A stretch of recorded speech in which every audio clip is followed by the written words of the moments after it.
Begini, apakah semua orang yang puasa bisa mendapatkan 4 kemuliaan tadi atau tidak? Ini poinnya. 4 itu kalau digabungkan jadi takwa namanya. Singkatnya, apakah semua orang puasa pasti bertakwa? Ya, tanya-tanyakan Al-Quran. Apa jawaban Allah di Al-Quran? Dijawab langsung di ayat Siyam. Al-Baqarah ayat 183. Ya ayyuhalladzina amanu kutiba alaikumus kama kutiba alal ladzina min la'allakum. Nah, kalimat tattaqun itu diawali dengan kata la'allakum. La'alla itu namanya harfu taraji. Saya ulang ya, di ilmu nahwu la'alla disebut harfu taraji. Al-Imam As-Suyuti berkomentar begini. Setiap ada satu harapan, keinginan besar yang ingin dicapai, tapi diawali dengan kata la'alla atau la'allakum, ini menunjukkan bahwa harapan itu, alhamdulillah, harapan itu tidak mungkin bisa dicapai kecuali dengan kesungguhan, keseriusan. Jadi ketika Allah menutup kalimat puasa, ayat puasa dengan kata la'allakum, seakan memberi kesan tidak semua orang puasa akan mendapatkan kenaikan takwa dan jaminan 4 kemuliaan tadi kecuali orang yang serius puasanya, orang yang sungguh-sungguh puasanya. Karena itulah untuk menunjukkan kesungguhan itu, bagian terakhir kita, Nabi memberikan 3 amalan utama. Saya akan bacakan dengan cepat 3 amalan utama yang dikuatkan oleh beliau kepada para sahabat sebelum tiba Ramadan dan sampai sekarang menjadi kurikulum Ramadan Nabi. Jadi kalau ibu bapak ingin mengeluarkan kurikulum Ramadan Nabi, nanti bikin agenda saat Ramadan.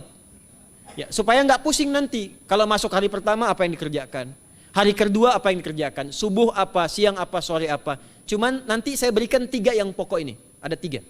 1, meningkatkan sholat. Saya ulang ya, meningkatkan apa? Sholat. Kalau meningkat secara singkatnya berarti bertambah dari yang sekedar fardu, tambah dengan apa? Sunnah. Maka dari sekarang keluarkan semua jenis sholat-sholat sunnah. Keluarkan dari sekarang apa saja, siang dan malamnya.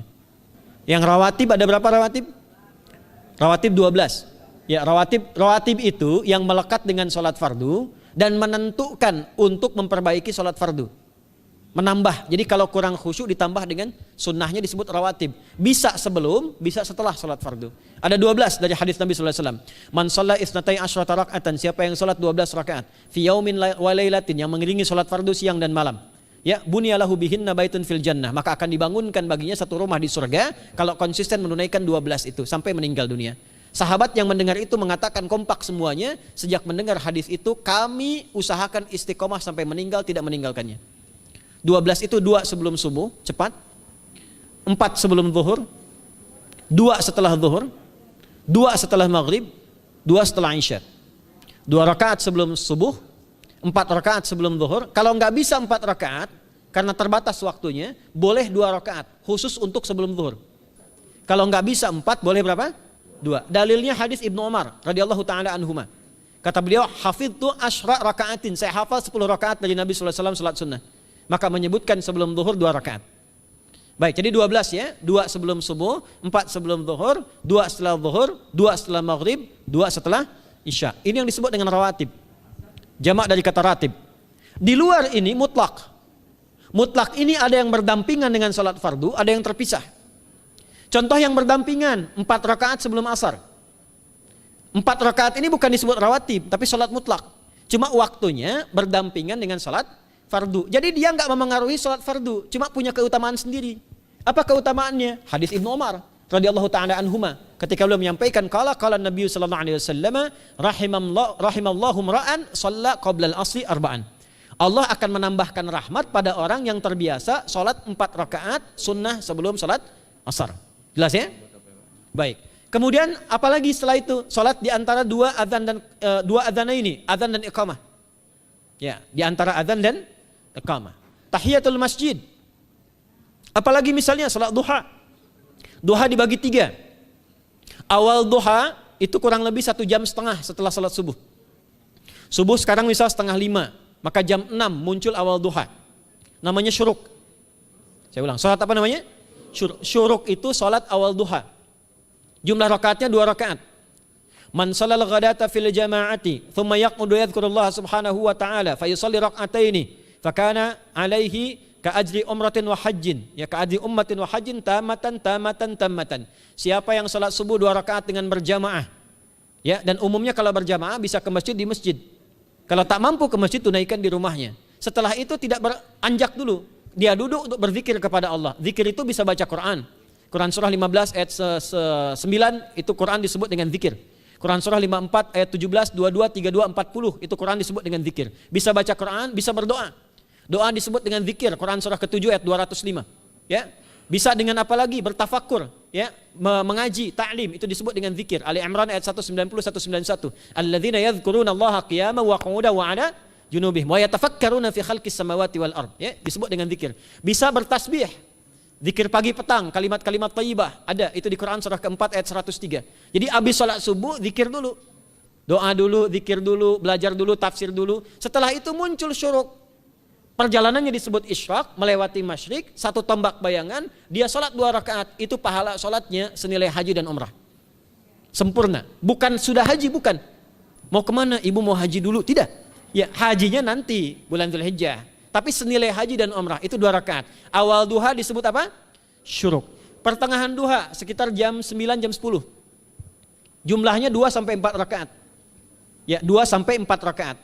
Apa fungsinya? 1, mengganti seluruh zikir yang ada dalam tubuh kita. Mata berzikir, telinga berzikir, lisan berzikir, bisa diganti dengan 2 rakaat duha. Itu waktunya pertengahan duha. Kurang lebih dari jam 8, 9, 10 lah, kurang lebih 3 jam itu, ya. Yang kedua, bisa menghambat atau menghentikan, menahan satu musibah umum. Misal ada kebanjiran nih atau macet nih.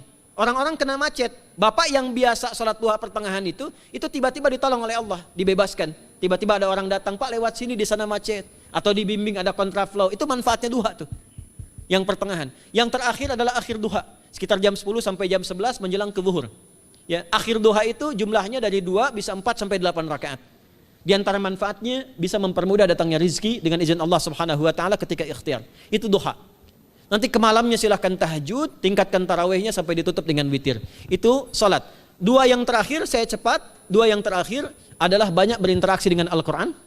Ada 3 caranya. 1, banyak membaca. Itu namanya qiraah. Silahkan Bapak Ibu siapkan dari sekarang, targetnya khatam misalnya 1 kali berapa juz? 30 juz. Kalau mau gampang bagi 30, berarti 1 hari berapa? 1 juz. Paling gampang lagi, supaya nggak capek ngajinya, supaya nggak capek, bagi 1 juz 5 waktu sholat. Contoh, juz pertama itu Al-Baqarah plus Al-Fatihah. Al-Fatihah saya nggak hitung lah karena sudah hafal ya.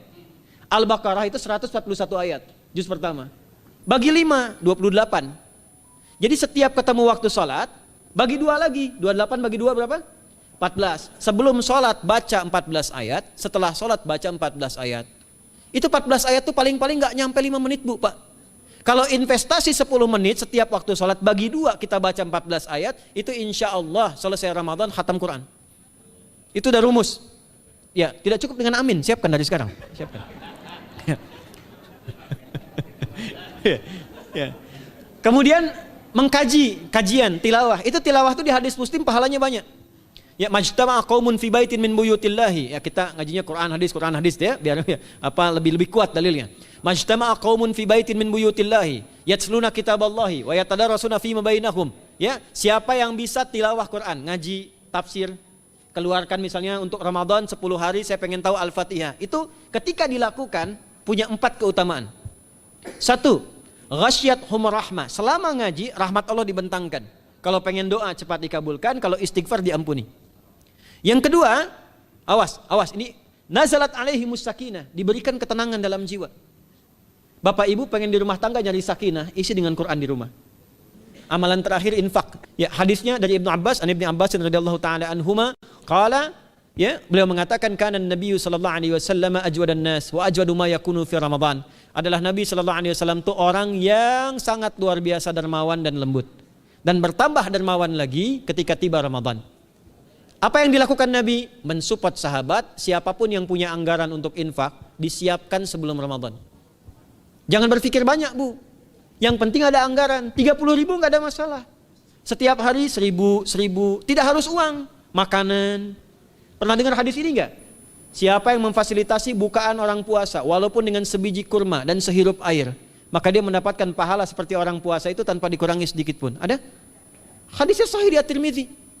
Tapi bukan berarti nyari kurma ke Tanah Abang setiap hari satu. Terus minumnya satu sedotan aja ganti-ganti. Ya, maksudnya apa? Yang paling minimal kita bisa keluarkan. Itu pahalanya 700 kali lipat dikali 10. Paling standar. 700 kali itu standar biasa di hari ini. Dalilnya Al-Baqarah ayat 261 yang dibacakan Adinda tadi kita itu. Ramadan kali 10 lagi. Maka dari itu disiapkan dari sekarang untuk infak. Kalau kami di desa itu, ibu saya selalu kalau Ramadan itu RT-nya setiap rumah. Ini untuk bukaan hari ini rumah A, rumah B, rumah C. Bukaan besok rumah A, rumah B, rumah C. Boleh tuh di PWM Pak dipraktikkan. Ya, misalnya anggota perserikatan siapa dikasih kesempatan.